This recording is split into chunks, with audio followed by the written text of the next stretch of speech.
From UFOs to psychic powers and government conspiracies, history is riddled with unexplained events. You can turn back now, or learn the stuff they don't want you to know.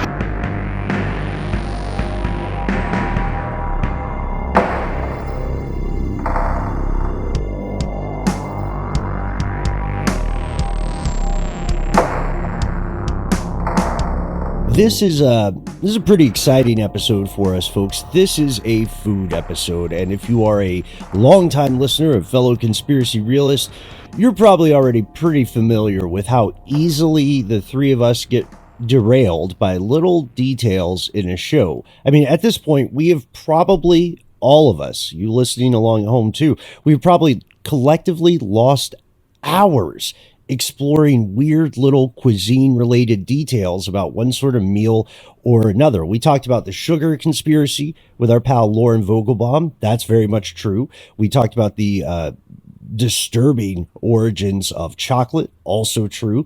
And I was thinking, I don't know if you guys remember cheese. This. Don't forget cheese. The cheese-spiracy. Oh, yes. big cheese. Big cheese. Who could forget big cheese? God, that one's real too. I still think about that one. Good call, Matt.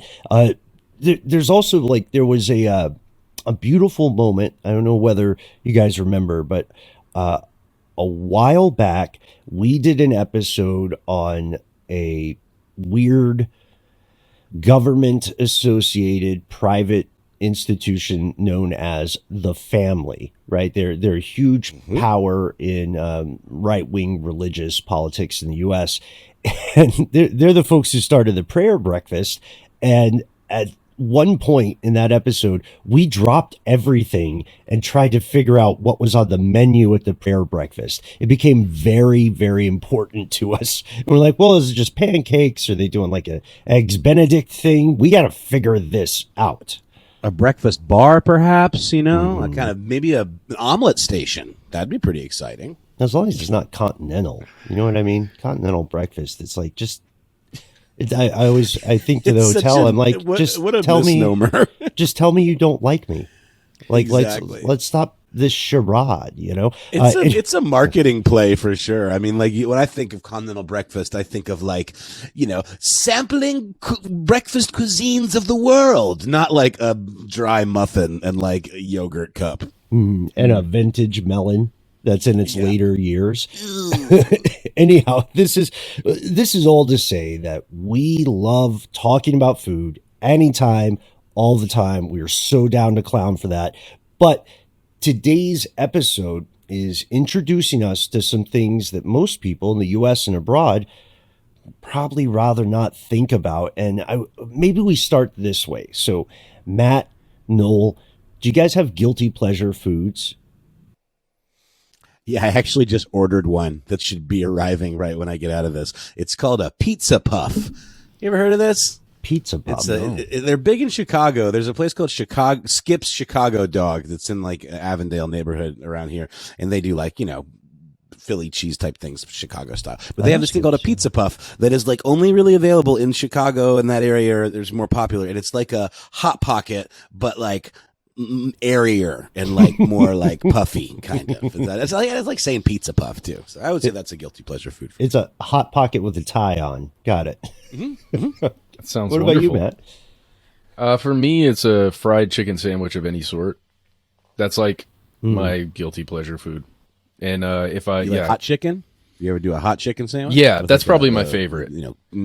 Nashville style. Yeah. Mm-hmm. Yeah, but the problem just is the amount of calories that's in it compared to how full I feel after I eat it. It just doesn't balance out. It's a problem.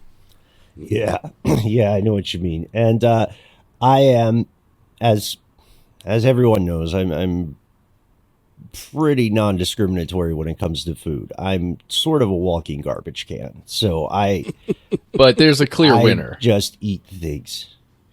Right, there's one clear winner. Oh, the humble quesadilla. Right? That's right. That is not junk food. That is not junk food. That is the next step in the long evolution of the sandwich. No, you're right. You got me. No, it's true. It's true. We got him. Hashtag. Yeah, I love quesadillas. I cannot remember any time in my life, any single instant where I was around a quesadilla and said no to it. I may have a problem. Never met a quesadilla you didn't like. You ever had like a fancy quesadilla, like with lobster, or bechamel, or some sort of lardons, perhaps? Oh, I have. I've even dabbled in the world of sweet quesadillas, which was a regrettable phase of my career. But Yikes. These are questions you have to Nutella ask. situation? Let's see. I did Nutella, and we could get into it, but this doesn't have to be the quesadilla episode, though. Now that you mentioned it, I probably will have one for lunch today. But let's start at the beginning. Here are the facts. Junk food is kind of an American term, right? You associate it with the hyper realistic image of American culture, right? Of post World War II America. That's what most people think of, right? They think of the 50s, they think of the 60s, the rise of fast food joints and the mass marketing of processed foods and snacks. But even though that term is not used as often today, it's almost always going to be a pejorative. Nobody is using the phrase junk food in a study or a headline and extolling its praises. Even though it's a pejorative, everybody knows what it describes. We're talking candy, chips, fried stuff, soda, the salt, the fatty, the cloyingly sweet stuff. A lot of fast food also gets described as junk food, but that's more of a Venn diagram situation. They're not really the same thing. You can go to, now, at least in the US, you can go to a lot of fast food places, and if you read carefully, you can eat some healthy stuff. Most people don't. I think that's fairly obvious, ourselves included. Or Well, I you mean, Burger do. King's and gotten into the Impossible Burger game at the very least, but even an Impossible Burger, while not being beef, still isn't exactly good for you, right? Like it's a lot of calories as well, a lot of carbs, but at least it's more sustainable. And there's definitely positive things in a big company like Burger King getting on board with, meatless options. Yeah, I consider KFC's new plant-based chicken products that still have a ton of sugar in them. I haven't, That's right. I haven't looked at the sugar content, but I can only imagine.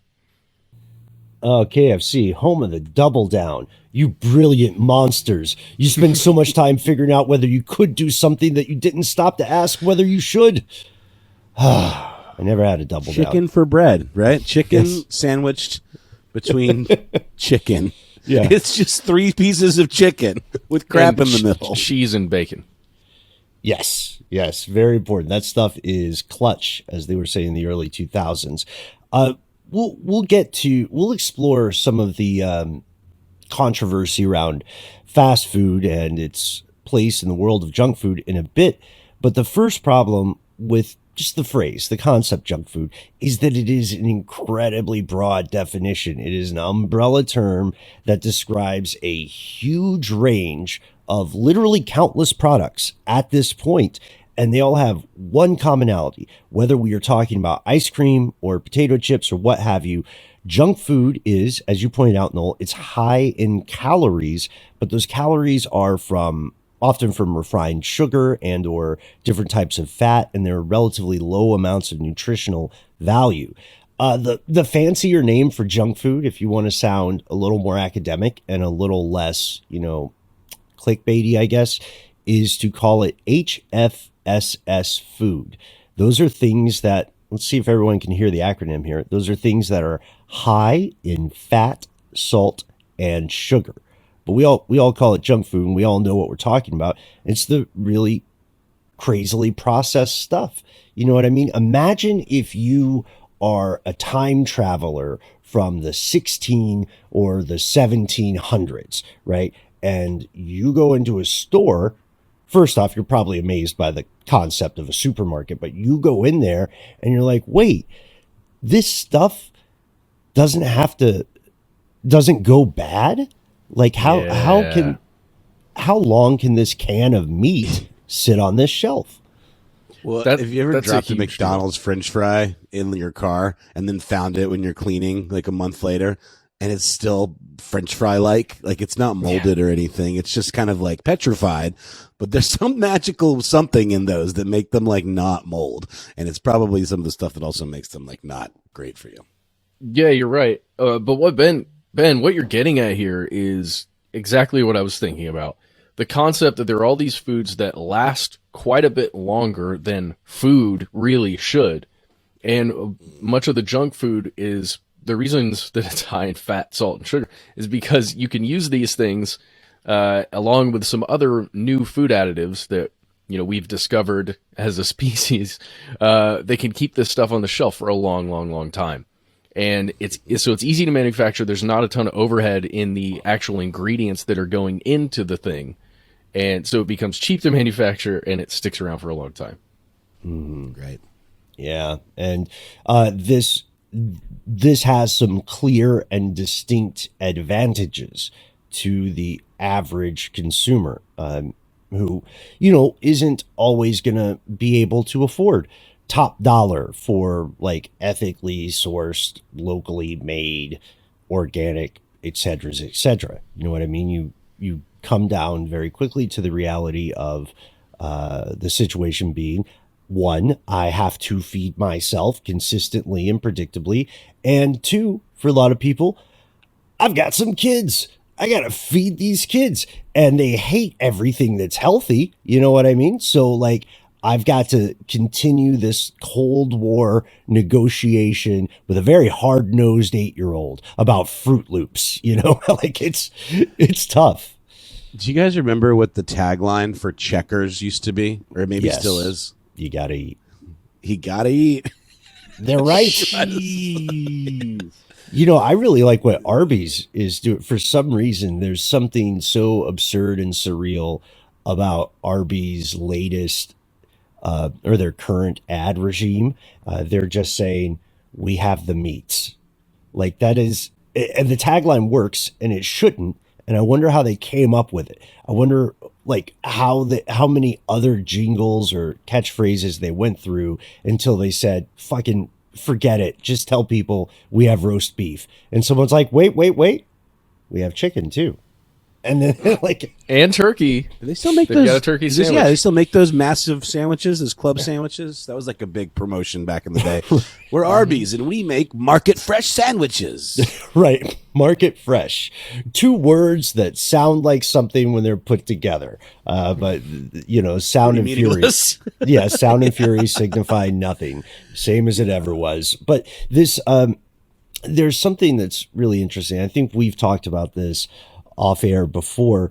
Like, if you are not from the US and you visit the US, if you've ever visited here at some point or you came to live here, one of the first things that will consistently surprise you is gonna be the food.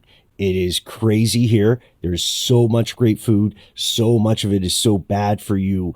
I think like all of my friends who are nationals from other countries, whether they are like very highfalutin professors, whether they're someone traveling on a gap year, whether they're like whomever they are, they always point this out. The portions are huge. There are things in the industry of US food that don't really exist in other places. Like free refills on soda, that's not a thing in a lot of other places, right? Like we've got everything. We got supersized stuff. You can go into any convenience store on this planet, and for like less than $3, you can get a barrel of soda or slushy. And we mean The a big barrel. gulp.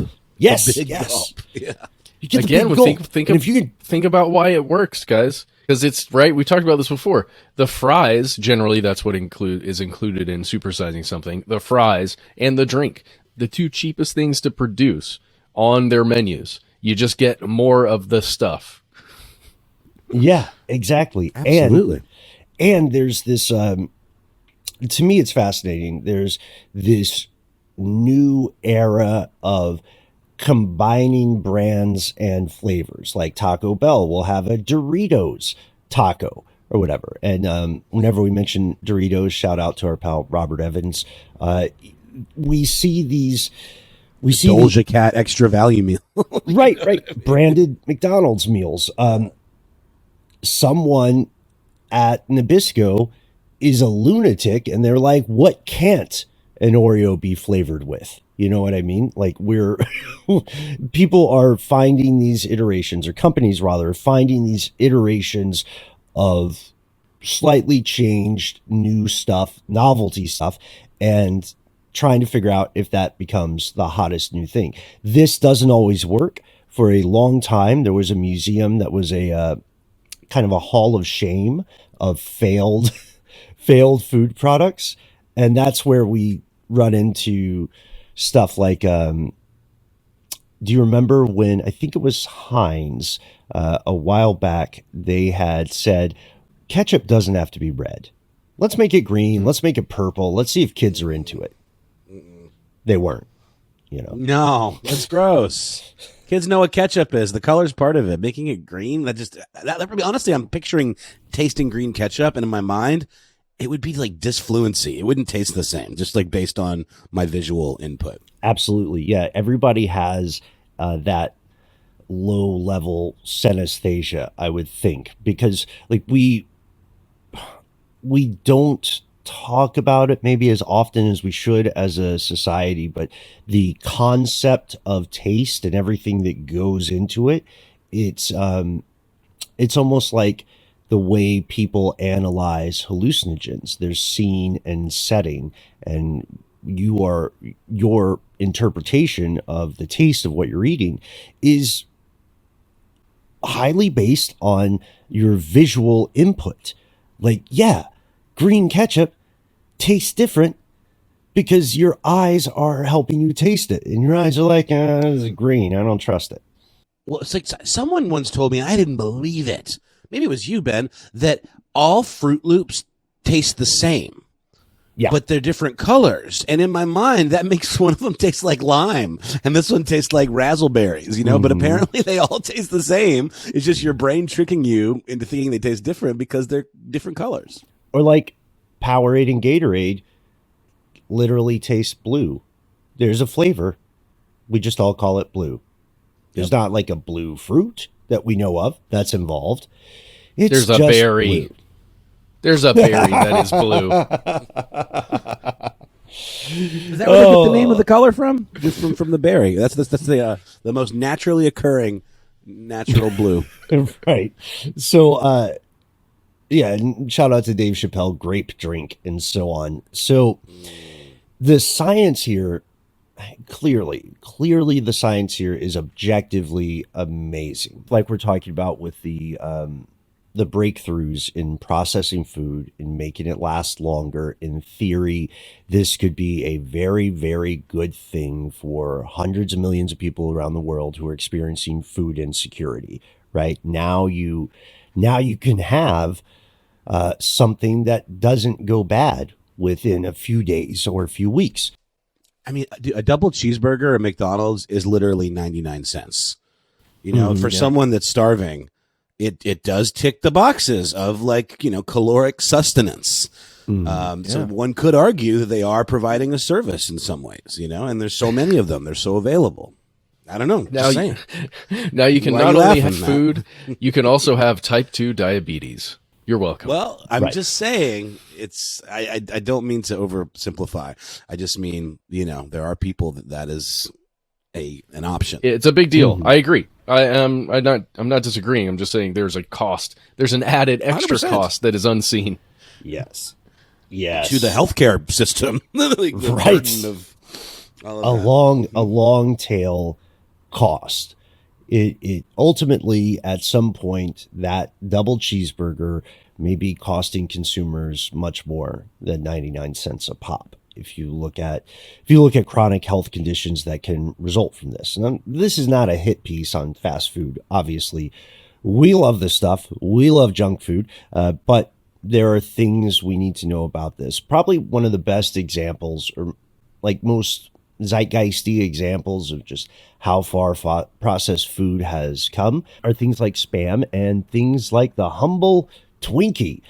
Josh and Chuck are compadres over at Stuff You Should Know.